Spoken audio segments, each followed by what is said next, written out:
नमस्कार साथियों, मैं अमित कुमार मौर्य और नर्सिंग एकेडमी के शानदार यूट्यूब प्लेटफॉर्म पर आप सभी का स्वागत अभिनंदन करता हूं। आज मैं अपने कैप्सूल सीरीज के लेक्चर नंबर 17 के साथ आप सभी के सामने मौजूद हूं और आज का मेरा टॉपिक है फैक्टर्स अफेक्टिंग कम्युनिकेशन। ये टॉपिक यूनिवर्सिटी एग्जाम्स के अंदर एक बड़े क्वेश्चन के रूप में अक्सर हमने देखा है और अक्सर ये एग्जाम में आ जाता है। तो आइए शुरू करते हैं। कम्युनिकेशन फैक्टर्स अफेक्टिंग कम्युनिकेशन जानने से पहले हम जान लेते हैं कि कम्युनिकेशन क्या होता है। What does the word communication mean? Communication is the art of transmitting knowledge, ideas, information and thoughts from one person to another person. एक पर्सन से अनदर पर्सन में अपने थॉट्स, नॉलेज, आइडियाज को शेयर करना क्या कहलाता है? कम्युनिकेशन कहलाता है। तो क्या क्या फैक्टर्स अफेक्ट कर सकते हैं कम्युनिकेशन को? क्या क्या प्रॉब्लम्स आती हैं एक दूसरे को अपनी फीलिंग्स, आइडियाज, नॉलेज को शेयर करने में? वो चीज इस हम लेक्चर में हम जानेंगे। तो आइए देखते हैं। Thinking styles, language, ethnicity, religion, perspective, experience, nationality, job level, race, culture, skills, gender, physical abilities, sexual orientation, age. ये सारी चीजें, ये सारे फैक्टर्स किसको इफेक्ट करते हैं? कम्युनिकेशन को इफेक्ट करते हैं। आइए थोड़ा इन डिटेल इन सभी चीजों को हम रिव्यू करते चलते हैं और इनके बारे में जानते हुए चलते हैं। तो पहला फैक्टर क्या है? पहला फैक्टर है language. Language barrier is the most important barrier that affects the communication, affects the prevention, affects the sharing of knowledge, ideas and different thoughts and ideas. तो different languages in the world. आप लोग जानते होंगे कि भारत कितना विकसित देश है और भारत में ही कितनी प्रकार की अलग अलग जगह पर भाषाएं बोली जाती हैं। तो वर्ल्ड के अंदर तो इतनी सारी भाषाएं आ जाती हैं कि लोगों के बीच में कम्युनिकेशन का बैरियर आ ही जाता है। As a bridge, as a barrier, jargons and technical language. different levels की languages हैं जो different लोग नहीं समझ पाते और काफी लोग इन जानकारी को इकट्ठा करने में लैग करते हैं।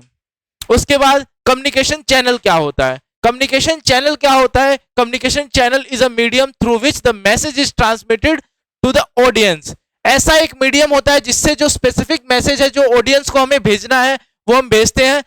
Such as print media, broadcast media etcetera. जो इलेक्ट्रॉनिक मीडिया होता है, प्रिंट मीडिया होता है, उसके through. Before you choose your communication channel you should ask yourself whether the channel is appropriate for particular purpose and person and receiver have a mind. मतलब कि before you choose your communication channel, अपना communication channel choose करने से पहले उसके बारे में अच्छे से रिव्यू कर लेना, जान लेना बहुत जरूरी है।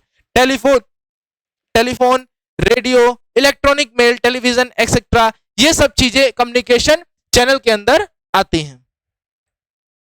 उसके बाद semantics, the systematic study of transmission meaning is semantics. मतलब कि अगर एक कम्युनिकेशन सिस्टमिक तरीके से चल रहा है तो उसे हम क्या बोलते हैं? सिमेंटिक्स बोलते हैं। इसके अंदर होमोफोन्स, होमोग्राफ्स और होमोनिम्स आते हैं। क्या क्या आते हैं?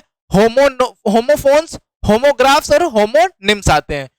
होमोफोन्स क्या होते हैं? सिमिलर साउंडिंग वर्ड्स, जैसे बाय, बाय, बाय। देखिए बाय की स्पेलिंग भी ये होती है, बाय की स्पेलिंग भी ये होती है और बाय की स्पेलिंग भी ये होती है। तो ये क्या है? ये सिमिलर साउंडिंग वर्ड्स हैं। होमोग्राफ्स क्या होते हैं? वर्ड हैविंग मल्टीपल प्रोनाउंसिएशन, जैसे पॉलिश, पॉलिश, पॉलिश, पॉलिश। ये जो डिफरेंट प्रोनाउंसिएशन होते हैं वर्ड्स के, उनको क्या बोलते हैं? होमोग्राफ्स बोलते हैं। और होमोनिम्स क्या होते हैं? जो डिफरेंट मीनिंग होते हैं वर्ड के, जैसे डेजर्ट का मतलब रेगिस्तान और एक डेजर्ट का मतलब होता है मीठा। एक डेजर्ट जो स्वीट को बोला जाता है वो होता है और एक डेजर्ट का मतलब क्या होता है? रेगिस्तान। ये हमने जाना कि सिमेंटिक्स क्या होते हैं। सिमेंटिक्स क्या होते हैं? Homophones, homographs and homonyms. उसके बाद क्रेडिबिलिटी क्या होती है? Credibility is the perceived credibility of the source by the receiver may be serious barrier of effective communication. मतलब कि जो कम्युनिकेशन हम करते हैं वो कितना क्रेडिबल है, कितना सोर्स ऑफ रिसीवर उसे सीरियसली लेता है, इसे हम क्या बोलते हैं? क्रेडिबल सोर्स बोलते हैं। An incredible source is unlike by a listen to. मतलब कि अगर कोई पर्सन हमें अच्छे से सुनता है तो हम वो क्रेडिबल होता है, वो पर्सन हमें ठीक तरीके से हमारी कम्युनिकेशन को, हमारे वर्बल्स को, हमारी टॉक्स को एकदम सीरियसली, हमारे नॉलेज को एकदम परसीव करता है, तो वो क्रेडिबल होता है। उसके बाद noise, noise is also barrier in communication. क्या बैरियर होता है नॉइस? अगर हम कोई चीज किसी को शेयर करना चाहते हैं और अगर बैकग्राउंड में कोई डिफरेंट नॉइस, कोई और पर्सन आके बात करता है, तो उससे हमारा जो मेन कम्युनिकेशन होता है वो ब्रेक हो जाता है। मेन कम्युनिकेशन क्या होता है? ब्रेक हो जाता है, जिसकी वजह से blaring loud speaker, poor telephone line, faulty TV cable, ये सारी चीजें, faulty decoding, inattention of the part of the listener, faulty encoding, ये सारी चीजें उसके अंदर आती हैं, जो कि नॉइस को क्या बनाती हैं? Barrier against communication. Information overloaded, अगर कोई पर्सन है, अगर कोई सिस्टम है, जैसे किसी सिस्टम पे हम लोग काम करते हैं और अगर उस सिस्टम में बहुत ज्यादा ओवरलोड हो गया है, कम्युनिकेशन का ओवरलोड हो गया है, बहुत सारा इंफॉर्मेशन हो गया है, बहुत सारा स्टोरेज हो गया है उसके अंदर, तो वो क्या करेगा? सिस्टम ओवरलोड हो जाएगा। मतलब कि हमारी जो कम्युनिकेशन है वो फ्लुएंटली, वो स्मूथली ट्रांसफर नहीं हो पाएगी, चीजें रन नहीं कर पाएंगी स्मूथली। उसके बाद रिलीजन, डिफरेंट डिफरेंट स्पिरिचुअल और रिलीजियस बिलीफ्स भी इंपॉर्टेंट होते हैं पीपल के लिए। कई लोग पुरानी सोच को लेकर चलते हैं कि वो अपने अपने रिलीजन से बंधे होते हैं कि हमें ऐसे लोगों से या different different caste, different different creed या डिफरेंट डिफरेंट रेस के पीपल से बात नहीं करनी है। उनकी कम्युनिकेशन, जो उनकी जो फीलिंग्स है, उनकी नॉलेज को एक्सेप्ट नहीं करना है और अपनी चीजों को प्रायोरिटी पे रखनी है। They can influence lifestyle, attitude, feelings about illness and death. ये क्या करता है? ये लाइफस्टाइल को, एटीट्यूड को और फीलिंग्स को अबाउट इलनेस एंड डेथ को इंप्रूव कर देता है। उसके बाद length of message, length of message भी कभी कभी बैरियर बन जाता है। जैसे कोई इंटरेस्टेड नहीं है, if someone is not interested,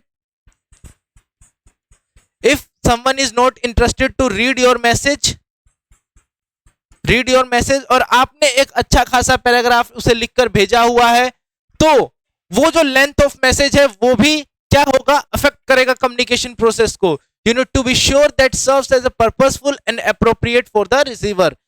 receiver के लिए appropriate होना चाहिए, purposeful होना चाहिए। उसके बाद disabilities, you may have used hearing aid, sign language और magnifying system।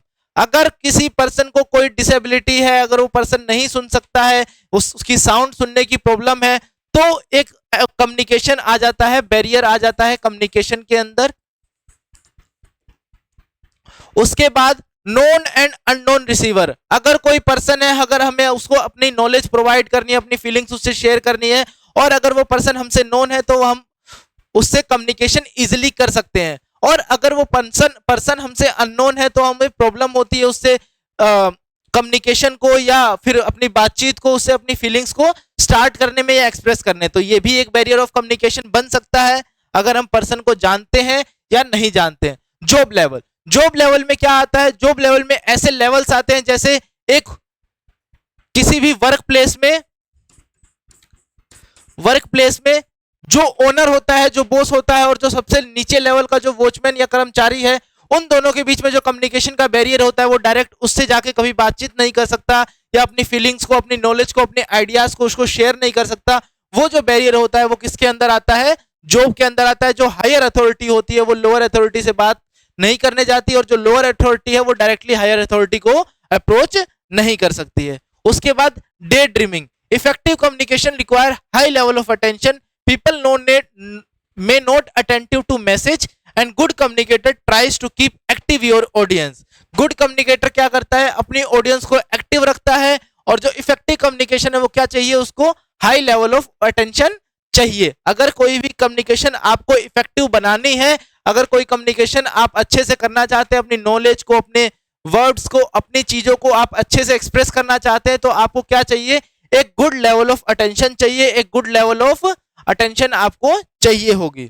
उसके बाद पोलराइजेशन क्या होती है? Polarisation is a situation when person fail to distinguish between true dichotomy और artificial one.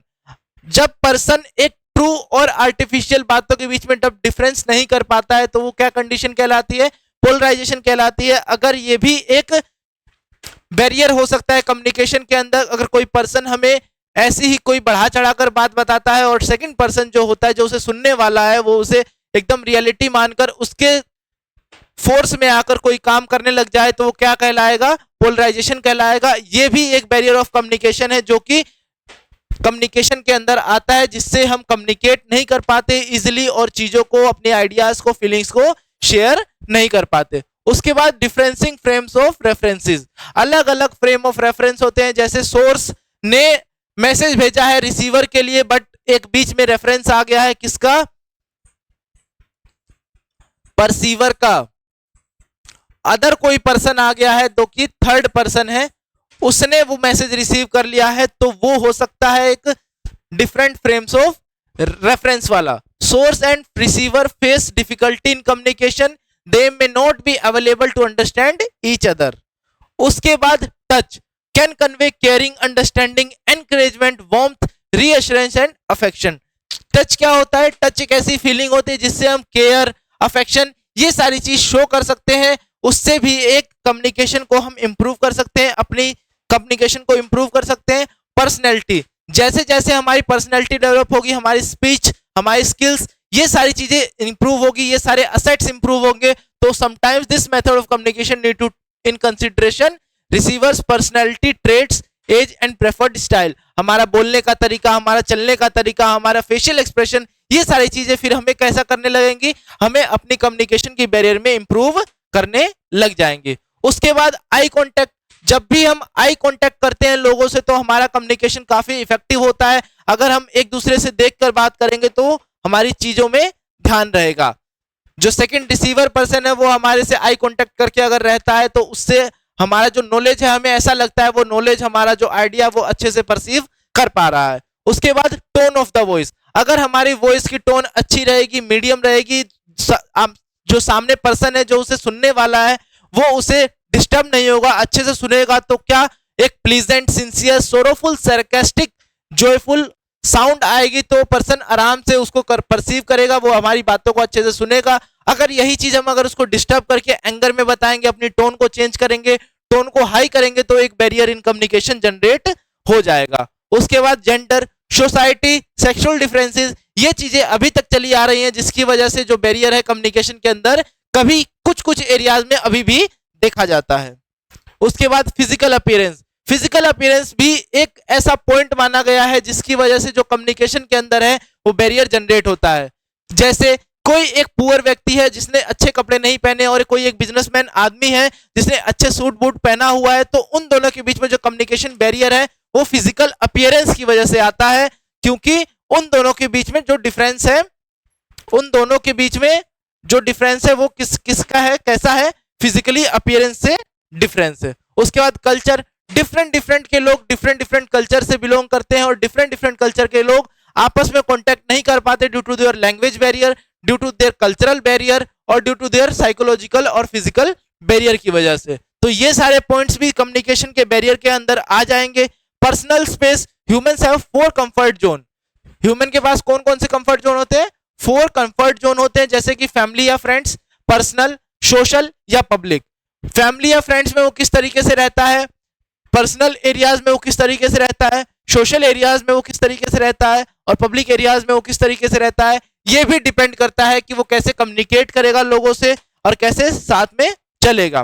Body language, body language भी किसी पर्सन की बॉडी लैंग्वेज भी ऐसे दर्शा देती है, तो वो अच्छे से कम्युनिकेट करना चाहता है, वो हमारी चीजों को अच्छे से परसीव कर रहा है, हमारी नॉलेज, हमारी फीलिंग्स को अच्छे से समझ पा रहा है कि नहीं समझ पा रहा है, ये सारी चीजें भी इसके अंदर आती हैं।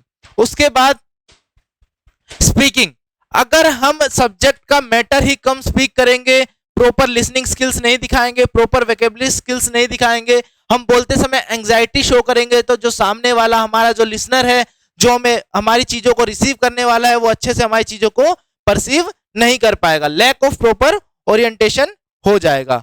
इसके बाद हमने कम्युनिकेशन जाना, कैसे उसको हम कम्युनिकेट करते हैं, क्या क्या लेवल ऑफ कम्युनिकेशन हमने जाने, और मेनली इस लेक्चर में हमने फैक्टर्स अफेक्टिंग कम्युनिकेशन को कवर किया।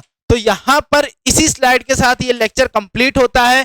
आशा करता हूं ये लेक्चर आप सभी को अच्छे से समझ में आया होगा, एकदम बिल्कुल एकदम। अगर कोई भी डाउट रहता है तो आप कमेंट सेक्शन में हमसे पूछ सकते हैं, हम वहां भी आपके साथ अवेलेबल रहेंगे। और ऐसी ही धमाकेदार वीडियोस के लिए हमारे चैनल के साथ जुड़े रहें, ज्यादा से ज्यादा शेयर करें, सब्सक्राइब करें, और जब तक के लिए नमस्कार, मिलते हैं ऐसी ही अगली धमाकेदार वीडियो में।